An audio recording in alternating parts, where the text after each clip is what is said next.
అమ్మ ముఖ్యమైనది కన్యాదానం. చాలా మటుకు పెళ్ళి అంటేనే ఒక ఆడపిల్లకి పెళ్లి చేస్తున్నాము అంటేనే ఎంతో అదృష్టంగా కన్యాదానానికి మించిన దానం వేరేది లేదు అని అంటారు. అయితే ఇక్కడ తల్లిదండ్రి ఆ పిల్లపైన హక్కులు వదులుకోవడం అంటారా, లేకపోతే కనుక వేరే వాళ్ళకి అప్పగించడం అని అంటారా? ఈ ప్రశ్నకి సమాధానం రెండు కాదు. ఎందుకంటే ఒక పిల్లకి కన్యాదానం చేసినంత మాత్రాన ఆ తండ్రి బాధ్యతల్ని హక్కుల్ని వదులుకున్నట్టు కాదు. కేవలము తన ఇంటి నుంచి ఇంకొక ఇంటికి పంపిస్తున్నప్పుడు నా బిడ్డని జాగ్రత్తగా చూసుకో అని చెప్పేటటువంటి ఒక విన్నపం దాన్ని. ఎందుకంటే కాళ్ళు కడుగుతాడు, అల్లుడిని విష్ణుమూర్తిగా భావించి కాళ్ళు కడిగి తన బిడ్డను అతనికి అప్పచెప్తాడు. ఆ అప్పచెప్పడంతో పాటు తల్లిదండ్రులు ఎంత త్యాగం చేస్తారంటే, అప్పటిదాకా తన ఇంటి పేరు మీద పెరిగినటువంటి ఆ పిల్లని గోత్రము ఇంటి పేరుతో సహా మార్చి మరీ అల్లుడికి ఇస్తారు. ఆ క్షణంలో మారిపోతుంది కదా మా కన్యాదానం ఇవ్వగానే. ఇంత త్యాగం చేసినటువంటి అమ్మాయి తల్లిదండ్రులకి వాళ్ళ మీద హక్కు లేదు అనడం చాలా తప్పు. ఎందుకంటే శాస్త్ర ప్రకారం కూడా ఎప్పుడైనా సరే తండ్రి ఆ పిల్లని చూడాలి అని తండ్రి అడిగితే అట వెంటనే అల్లుడు తీసుకుని రావాలట.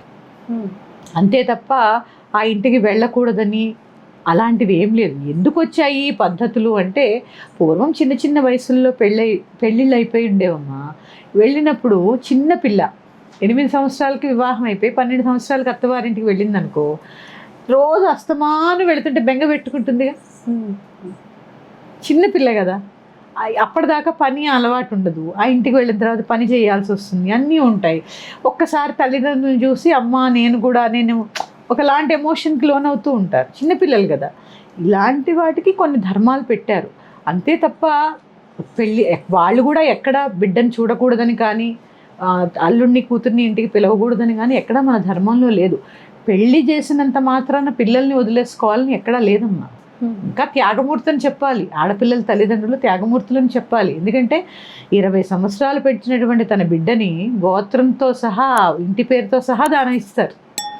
అందుకని ఎటువంటి సందర్భంలో కూడా హక్కుని బాధ్యతల్ని కోల్పోవలసిన పని లేదు. ఆ పిల్లకి ఏదైనా కష్టం వస్తే తండ్రి ఎప్పుడూ వెన్నంటే ఉంటాడు. కాకపోతే తండ్రి ఏం చెప్తాడు అంటే, నా బిడ్డని నేను చాలా జాగ్రత్తగా చూసుకున్నాను, నీ ఇంటికి కాపాడడానికి వస్తున్నటువంటి నీ వంశాన్ని వృద్ధి చేయడానికి నేను నీకు ఇస్తున్నాను, నా బిడ్డని జాగ్రత్తగా చూసుకొని విన్నవించుకుంటాడు అంతే. అయితే ఈ కన్యాదానం చేసేటప్పుడు చదివే మంత్రాలు ఏం చెప్తున్నాయి, అసలు వాటి అర్థం ఏంటి? తప్పకుండా తెలియజేస్తానమ్మా. ఈ కన్యాదాన సమయంలో ధర్మేచ అర్ధేచ కామేచ నాతిచరామి అంటారు. నాతిచరితవ్య అని కూడా అనిపిస్తారు. అంటే ఇక్కడ ఏంటి అంటే, ధర్మంలో కానీ అర్థంలో కానీ కామంలో కానీ ఒకరిని విడిచి ఒకళ్ళకి తెలియకుండా ఏమీ చేయము అని అగ్ని సాక్షిగా, నీటి సాక్షిగా, పంచభూతాల సాక్షిగా ప్రమాణం చేస్తున్నట్టు. ఎందుకంటే ఆకాశం అంత పందిరి వేస్తూ ఉంటారు, అవునా, నీటితో కన్యాదానం చేస్తూ ఉంటారు, చిన్న చిన్న హోమం చేస్తూ ఉంటారు. ఆ పంచభూతాల సాక్షిగా ప్రమాణం చేసి, ఇక్కడి నుంచి నా ఇంటికి రానివి నువ్వు అని అబ్బాయి చెప్తాడు. ఓకే, ఆ మంత్రం నేను దేంట్లోనూ ధర్మంలో కానీ నీకు తెలియకుండా ధర్మంలో కానీ అర్థంలో కానీ కామంలో కానీ ఏదైనా దానం చేస్తున్నాను నీకు చెప్పి చేస్తాను, ధర్మం కదా, ఏదైనా ధర్మం ఆచరిస్తున్నాను నీతో సహా కలిపి చేస్తాను. అందుకే గృహస్థు యజ్ఞయాగాది క్రతువులకి ఇందుకే అర్హుడు. పెళ్లి కాని వాళ్ళు పనికిరారు. ఎందుకంటే ధర్మబద్ధమైనటువంటి కార్యక్రమం. తర్వాత అర్థం అంటే డబ్బు. నువ్వు 10 రూపాయలు దానం చేసినా నీ భార్యకి చెయ్యాలి. ఎందుకంటే నువ్వు ప్రమాణం చేసావు. అలాగే భార్య కూడా భర్తకి తెలియకుండా ఏం చేయడానికి వీలు లేదు. భార్య భర్తకి చెప్పాలి, భర్త భార్యకి చెప్పాలి. నువ్వు నా ఇంటికి రానివి ఇవేవి నేను నీకు చెప్పకుండా చేయను. ఎట్లా? ధర్మము, అర్థము, ఇక కామము అంటే అన్నీ వస్తాయి. కోరిక కూడా, భార్య లేనిటువంటి కోరిక తగదు. అందుకే చూడండి, ధర్మం ముందు పెట్టారు. అంటే ధర్మబద్ధమైన అర్థము, ధర్మబద్ధమైన కామము. అది ధర్మంగానే ఉండాలి. నీ భార్య తప్ప నువ్వు అన్య చింతన ఎరగకూడదు, నీ భర్త తప్ప అన్య చింతన నీకు రాకూడదు అనేటటువంటి ఉద్దేశంతో అక్కడ అగ్నిసాక్షిగా ప్రమాణం చేసి చెప్పేటటువంటి మంత్రాలు. అయితే అమ్మ ఇప్పుడు అవుట్ ఆఫ్ ది కాంటెక్స్ నేను మాట్లాడుతున్నాను అనుకోవచ్చు, కానీ ఈ మధ్యన జరిగే పెళ్ళిళ్ళలో మనం డైవర్స్ అనేది ఎక్కువ మాట్లాడుకుంటున్నాం, కానీ అవి కూడా తగ్గిపోయి ఇప్పుడు పెళ్ళి అయిపోయాక అబ్బాయికి సెక్యూరిటీ ఉంటుందో లేదో అన్న దీంట్లో ప్రతి ఒక్కళ్ళు చూస్తూ ఉన్నారు. అయితే ఇద్దరికి కలిపి వీటి అర్థాలు చెప్తే ఇంకొంచెం ఏమన్నా మారుతుందేమో ఈ పెళ్ళి, ఈ వ్యవస్థ, పెళ్ళి అయిన తర్వాత జీవితం అనేది. తప్పకుండా అమ్మా. ఇప్పుడు నేను అదే చెప్తున్నాను, పెళ్ళిలో మా పెళ్ళి వరకు కూడా, మా వివాహ సమయంలో కూడా మంత్రము పక్కన అర్థం చెప్పడానికి ఒకళ్ళు కూర్చునేవారు. ఈ అర్థాలు అర్థం చెప్పడానికి, మంత్రాల యొక్క అర్థం చెప్పడానికి ఇంకొక బ్రాహ్మడు కూర్చున్నాడు. నువ్వు మంత్రాలే చదవనియో బ్రాహ్మణ్ణి, ఒక అరగంట కూర్చుంటే కానివ్వండి కానివ్వండి కానివ్వండి అంటారు ఆ బ్రాహ్మణులు. పాపం మంత్రాలే చదువుతారా, అర్థాలే చెప్తారా? మీరన్నట్టు ఖచ్చితంగా ప్రతి మంత్రాన్ని డీకోడ్ చేసి మనం అర్థం చేసుకోగలిగితే ఎక్కడ సమస్య రావమ్మా. భర్త అంటే ఇలా ఉండాలి, భార్య అంటే ఇలా ఉండాలని ధర్మం. కానీ ఏ పెళ్ళిలో కానీ ఏదన్నా అయ్యింది అని అంటే ఫస్ట్ అబ్బాయిని క్వశ్చన్ చేస్తారు తప్ప అమ్మాయి, అఫ్కోర్స్ అమ్మాయిలు కూడా ఇబ్బంది పడతారు, ఇబ్బంది పడిన వాళ్ళు చాలామంది ఉన్నారు, కానీ ఈ మధ్య కాలంలో చూసుకుంటే అది రివర్స్ అయిపోయింది. సో ఎంతసేపు అబ్బాయి ప్రామిస్ చేయడమే కాకుండా అమ్మాయికి కూడా ఇది తెలిసేలాగా చేస్తే బాగుంటుందేమో. అమ్మ, ఇది చిన్నప్పటి నుంచి కొన్ని విలువలతో పెంచాలి. ఎందుకంటే ఆడపిల్ల అంటేనే ఆడపిల్ల. ఈ ఆడపిల్లని కొన్ని విలువలతో మనం పెంచాలి తల్లిదండ్రులు. అక్కడ ఇలా ఉంటుంది, నీ వివాహం అయిన తర్వాత ఇలా ఉంటుంది, నేను ఒక ఇంటి నుంచి వచ్చాను, నువ్వు ఇక్కడి నుంచి వెళ్ళాల్సి ఉంటుంది అని చెప్పి కొన్ని విలువలతో తల్లిదండ్రులు పెంచాలి. అలాగే సేమ్ టైం అబ్బాయిని కూడా పెంచాలి. నీ భార్య వస్తోంది అంటే నువ్వు తల్లిని ఎలా అయితే గౌరవిస్తావో భార్య హక్కుల్ని కూడా అలాగే గౌరవించాలి. భార్య అంటే దాసి కాదు అనేటటువంటి విషయాన్ని మగవాళ్ళు గ్రహించాలి. ఎగ్జాక్ట్లీ. భర్త అంటే బాధ్యత అనే విషయాన్ని అమ్మాయిలు గ్రహించాలి. ఇక్కడ ఏమవుతోందంటే అమ్మ, ఈ రెస్పాన్సిబిలిటీస్ తీసుకోలేక విలువలు తగ్గిపోతున్నాయి, బాధ్యతలు మొయ్యలేకపోతున్నారు. ఇద్దరి గురించి చెప్పాలి, ఇద్దరి గురించి అమ్మ. ఇక్కడ ఏమవుతుంది అంటే సహజంగా ఇదివరకు ఏముండేది, భర్త సంపాదించేవాడు, భార్య ఇంట్లో ఉండి పనులు చూసుకొని పిల్లల్ని పెంచుకుంటూ ఉండేది. అప్పుడు ఏమయ్యేది, ఈ భార్య చేసే పని కనపడేది కాదు, భర్త సంపాదనే ఎక్కువ కాబట్టి డామినేటింగ్గా ఉండేవారు.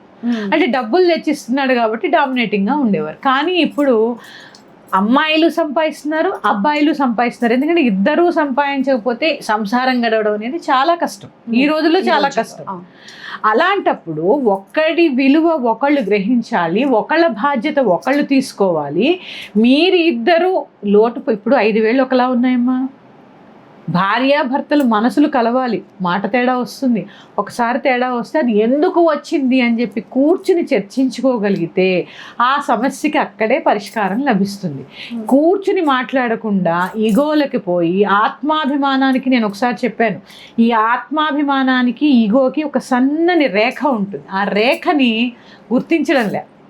ఈగోనే ఆత్మాభిమానం అంటున్నారు, ఎందుకంటే ప్రతి చిన్న విషయానికి హట్ అయిపోతారు. ఆత్మాభిమానం అనేది ప్రతి చిన్న విషయానికి హట్ అవ్వదు, ఈగోనే హట్ అవుతుంది.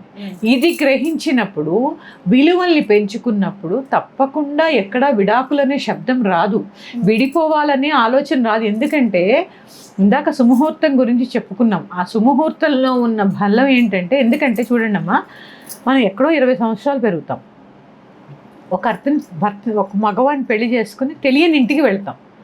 కానీ కొత్తగా పెళ్ళైనా సరే ఒకరిని విరిచి ఒకరు ఉండలేనటువంటి స్థితి ఉంటుంది. అది శారీరకమైన అట్రాక్షన్ కావచ్చు, లేదా ఒక బాండింగ్ ఏర్పడడం కావచ్చు. ఆ తల్లిదండ్రుల్ని మర్చిపోం, కానీ వీరిని విడిచి వెళ్ళాలి అంటే పరస్పరం బాధపడుతూ ఉంటాం. ఇది ఎప్పటికీ ఉండాలి. ఆ పెళ్ళైన కొత్తలోనే కాదు, అప్పుడు ఏంటి అంటే వీళ్ళు కొత్తలో ఏమవుతుందంటే, వీళ్ళు ఏదైనా తప్పు చేశారనుకోండి వాళ్ళు పట్టించుకోరు, వాళ్ళు ఏదైనా తప్పు చేశారనుకోండి వీళ్ళు పట్టించుకోరు. ఇది జీవితకాలం కొనసాగాలి. చిన్న చిన్న తప్పులు అందరికీ సహజమే, ఇది ఎప్పుడు రావు.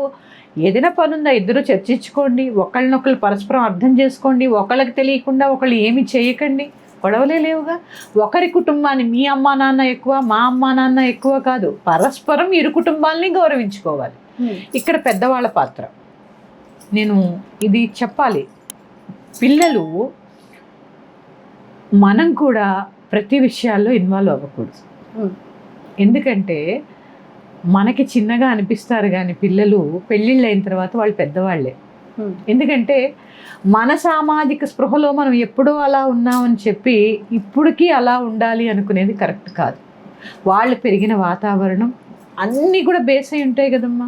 ఇది కొంత అర్థం చేసుకుని ఇలాగే ఉండాలి అనకుండా కొంచెం పెద్దవాళ్ళు కూడా ఫ్లెక్సిబుల్గా ఉండాలి. అనవసరమైన విషయాలు ఇటు తల్లి గారికి అటు తల్లి గారికి ఇద్దరికీ అమ్మా, ఇద్దరికీ కూడా.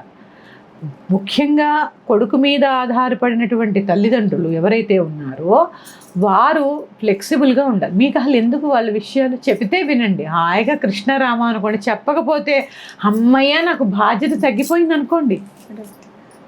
ఎప్పుడైతే ఇది రాలేదో పెద్దవాళ్ళకి వీళ్ళు ఏమనుకుంటారు, మా అబ్బాయి నాకేం చెప్పి చేయడంలే. అరే భార్యకి చెప్తున్నాడు కదా, చెప్పడానికే కదా మనం వివాహం చేసింది.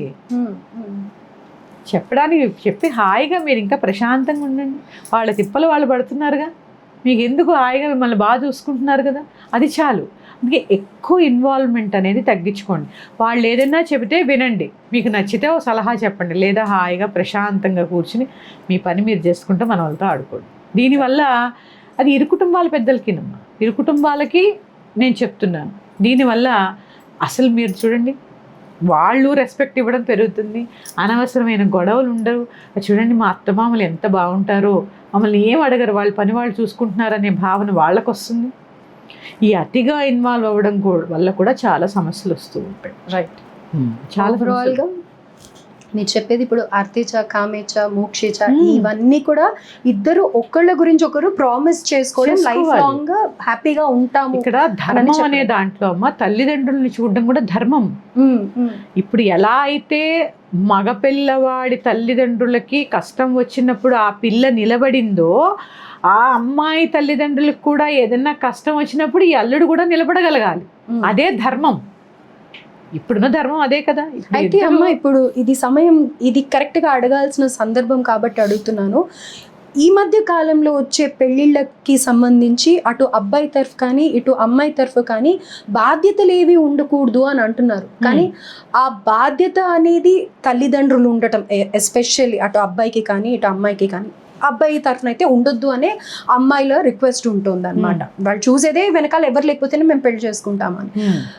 ఇది బాధ్యత లేకుండా ఉండడం కూడా కర్మ అనుభవించకపోవడము అని అంటారు కదా, ఎంతవరకు ఇది కరెక్ట్ అని అంటారమ్మా? ఇది ఇందులో అత్తమామలు కానీ ఆడపడుచులు కానీ అన్నతమ్ములు కానీ, అంటే నేను కూడా ఒక ఆడపిల్ల తల్లిగా నేను గ్రహించింది, మా ఇద్దరు అమ్మాయిలకి వివాహాలు అయిపోయాయి. అబ్బాయిలు కూడా అనుకుంటున్నారమ్మా, అమ్మాయి ఇప్పుడు ఇద్దరే ఆడపిల్లలు ఉన్నవాళ్ళు, నాకు అబ్బాయిలు లేరు, ఇద్దరు వీళ్ళకి బర్డెన్ అవ్వకూడదని వాళ్ళు కూడా అనుకుంటున్నారు. సహజం అది, ఎందుకంటే వీళ్ళు అలాగే ఆలోచిస్తున్నారు, వాళ్ళు అలాగే ఆలోచిస్తున్నారు. కానీ అసలు వీళ్ళు లేకుండా వీళ్ళే లేరుగా. ఇప్పుడు తల్లిదండ్రులు లేకుండా పిల్లలు ఎక్కడి నుంచి వస్తారు? ఇక్కడ ఏమవుతోంది అంటే, ఇది మనం చాలా ఇప్పుడు జనరేషన్కి మన పిల్లలకి మనం బోధించవలసింది. న్యూక్లియర్ ఫ్యామిలీస్ వచ్చినప్పుడు ఒక అత్తమామ ఇంట్లో ఉన్నప్పుడు నువ్వు ఎలా గౌరవించావు నీ తల్లిదండ్రుల్ని, నీ అత్తమామల్ని అనేది అది చూస్తూ పిల్లలు పెరుగుతూ ఉంటారు. నలుగురిలో పెరిగిన పిల్లలు ఎవరైతే ఉన్నారో వాళ్ళు ఎవరూ కూడా మేము బాధ్యతల్ని అంగీకరించము అని చెప్పరు. ఎందుకంటే కుటుంబ విలువలతో పెరిగేటటువంటి పిల్లలు ఎప్పుడూ బాధ్యతలు మోయడానికి రెడీగా ఉంటారు. ఎందుకంటే కష్టము సుఖము, అందుకే నేను చెప్తూ ఉంటాను, పిల్లలకి ఎప్పుడైనా సరే కష్ట సుఖాలు తెలిపి పెంచుతూ ఉంటే అన్నిటికీ రెడీ అవుతారు. కానీ ఒక కంఫర్ట్ జోన్లో మనం పిల్లల్ని పెంచుతాం. సమ్మర్ వస్తే ఏసీలోనే ఉండాలి, కార్లోనే తిరగాలి, రెక్లైనర్లోనే సినిమా చూడాలి. అంటే వాళ్ళకి లగ్జరీ అలవాటు చేస్తున్నామా, కంఫర్ట్ అలవాటు చేస్తున్నామా? వాళ్ళ మెదడు కూడా దేన్ని అంగీకరించదు. ఏమవుతుంది? కాంపాక్ట్గా తయారవుతుంది. నేను ఇలా ఉంటేనే ఉండగలను అనేటటువంటి నీ సబ్కాన్షియస్ మైండ్ ఏదైతే ఉందో ట్యూన్ అయిపోయింది చిన్నప్పటి నుంచి. నువ్వు కొత్తగా బాధ్యతలు తీసుకోమంటే, ఎందుకంటే కిరాణా కొట్టుకెళ్ళి డబ్బులు ఇచ్చి నువ్వు సామాన్లు మోయించి తెచ్చుంటే బాధ్యత అలవాటు అవుతుంది. శనివారం మార్కెట్కి పంపించి కూరగాయలు సంచి ఇచ్చి కూరగాయలు పట్టరా, ఎన్ని తెచ్చావు, ఎన్ని డబ్బులు ఖర్చు పెట్టావు, ఎంత మిగిలాయి, ఇవన్నీ అడుగుంటే బాధ్యత తెలుసుంటుంది తల్లికి. అందుకే ఇది సందర్భం కాకపోయినా చెప్తున్నాను, బహిష్టు సమయంలో రజస్వల సమయంలో తల్లి కూర్చుని ఉంటే వాడు పిల్ల వంట చేస్తే బాధ్యత అలవాటు. కదా. ఇవన్నీ చిన్నప్పటి నుంచి నీకు తెలియకుండానే నీ పిల్లల్ని బాధ్యత వైపు నువ్వు మళ్ళిస్తున్నావు. తెల్లారగట్ల 4 గంటలకు నల్లా వచ్చినప్పుడు తల్లే కాకుండా పిల్లలు కూడా లేచి పట్టేటటువంటి రోజులు ఉన్నాయిగా. అప్పుడు ఏమైంది, వాడికి బాధ్యత వచ్చింది. ఈ బాధ్యతలన్నింటినీ పక్కకి తోసేసి పెంచుతున్నాం మనం పిల్లల్ని. మరి వాళ్ళకి బాధ్యత ఎక్కడి నుంచి వస్తుంది? అందుకనే భయపడుతున్నారు. ఇక్కడ బేసిక్గా వాళ్ళు వద్దనుకోవడం కాదు, అసలు విషయాన్ని గ్రహించలేకపోతున్నారు. ఈ బాధ్యతల నుంచి భయపడి దూరం జరిగిపోతున్నారు. అయితే పెద్దవాళ్ళనైనా వద్దంటున్నారు, లేకపోతే పెళ్ళిళ్ళైనా వద్దంటున్నారు. అందుకే చిన్నప్పటి నుంచి కూడా విలువలతో కూడినటువంటి సమాజాన్ని, పిల్లల్ని కనుక మనం పెంచగలిగితే ఏమీ ఉండరమ్మా. ఏ బాధ్యతల నుంచి తప్పించుకోరు. అది ఆడపిల్లైనా మగపిల్లలైనా.